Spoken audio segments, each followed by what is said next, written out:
दोस्तों, मैं आपके सामने राजस्थान की एक लोक कथा लेकर आया हूँ जिसका शीर्षक है एक दिन देख लूंगा। एक समय की बात है, राजस्थान के रामदेवड़ा गांव में नाहर सिंह साहूकार रहता था। साहूकार छोटी छोटी बातों पर नाराज हो जाता था। उसका एक नौकर था छंगा। छंगा के एक पाँव में 6 अंगुलियां थी, इसी से उसको सब छंगा कहने लगे। एक बार साहूकार की पत्नी अपने नैहर गई हुई थी। घर में नाहर सिंह और उसका नौकर छंगा थे। साहूकार ने एक दिन छंगा से दोपहर के भोजन में चूरमा बाटी बनाने के लिए कहा। स्वयं बैठक में गद्दी पे चला गया। अभी पूजा अगरबत्ती कर ही रहा था कि हाथ में मटकी लिए छंगा आया। बोला, मालिक घर में घी नहीं है, पैसे दे दो। पैसे लेकर वह बाजार से घी लेने गया। घी की मटकी दुकानदार को देकर वह मदारी का तमाशा देखने लगा। तमाशा समाप्त हुआ तो उसने घी के पैसे दिए और मटकी लेकर आ गया। साहूकार ने छंगा को आते देखा तो पूछा, घी ले आया? इधर ला, जरा चक्कर देखूं तो कैसा है। साहूकार ने घी निकालने के लिए उंगली हंडिया में डाली। ये क्या, ऊपर ऊपर घी था, नीचे दही भरा था। साहूकार ने अपना माथा ठोका, किस बेवकूफ से पाला पड़ा है। मेरे पैसे लुटा आया है। क्रोध में साहूकार ने पास में पड़ी छड़ी उठाई और तड़ातड़ 10-5 छंगा को जमा दी। छंगा करा उठा। उसने मन ही मन कहा, एक दिन देख लूंगा। ऐसे ही कुछ दिन बीतने पर साहूकार ने छंगा से कहा, आज मुझे दावत में जाना है, मेरी नई मोजरी में तेल लगाकर रख देना।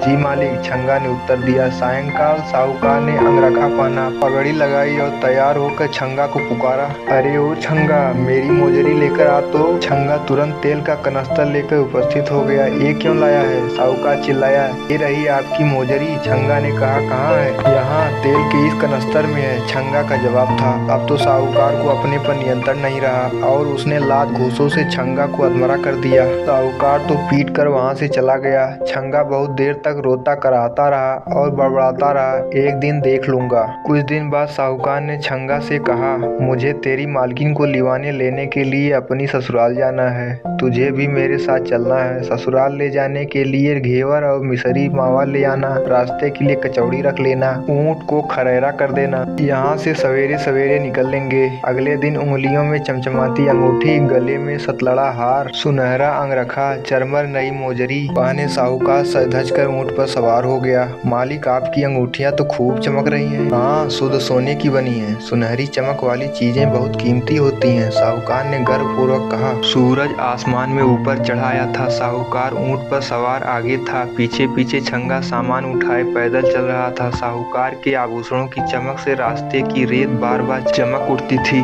छंगा को साहूकार की बात याद आई। चमकने वाली सुनहरी चीजें कीमती होती हैं। उसने रास्ते की चमकती रेत मुट्ठी में भर भर कर खाने व मिठाई के थैलों में डाल ली। रास्ते में एक बगीचे में कुएं के निकट साहूकार ने ऊँट रोका। छंगा ने पानी भरा। साहूकार ने चबूतरे पर बैठकर मुंह हाथ धोए और छंगा से खाना निकालने को कहा। छंगा ने प्याज की कचौड़ी, मिर्च व लहसुन की चटनी और साथ में कुछ मिठाइयाँ भी परोस दी। जैसे ही साहूकार ने पहला निवाला मुंह में रखा, उसका मुंह किरकिरा हो गया। वह चिल्लाया, ये क्या मिलाया है खाने में? छंगा ने जवाब दिया, सुनहरी रेत। ससुराल खाली हाथ जाना पड़ेगा, सराय आने तक भूखा रहना पड़ेगा। यही सोचकर साहूकार अपने क्रोध पर काबू नहीं रख सका।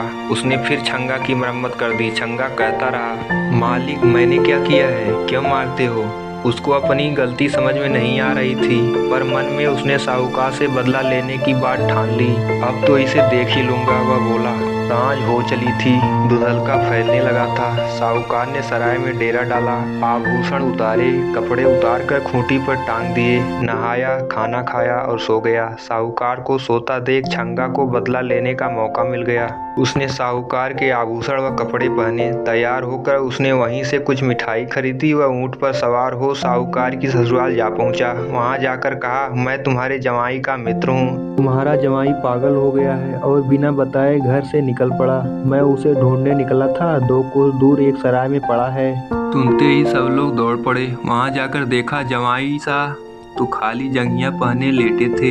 अपने ससुराल वालों को अचानक सामने देख साहूकार हड़बड़ा गया। कहना कुछ चाहता था, मुंह से कुछ निकल रहा था। उसने कमरे में इधर उधर देखा, उसके आभूषण कपड़े वहां नहीं थे। छंगा कहीं दिखाई नहीं दे रहा था। सास ससुर ने दुखी मन से बड़ी कठिनाई पूर्वक साहूकार को ऊँट गाड़ी में बैठाया और अपनी हवेली ले गए। वहाँ पर दूसरे कपड़े पहनाने लगे तो वह चिल्लाने लगा, मुझे नहीं पहनने ये कपड़े, मैं ऐसे ही रहूंगा।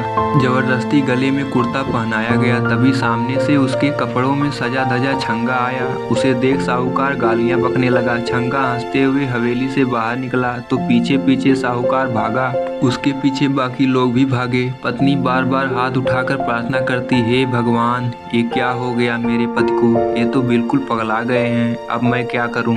भोजन के समय फिर छंगा ने साहूकार को तंग किया, सब लोग इनको जरा ठीक से खिलाइए, 3 दिन से खाना नहीं खाया है।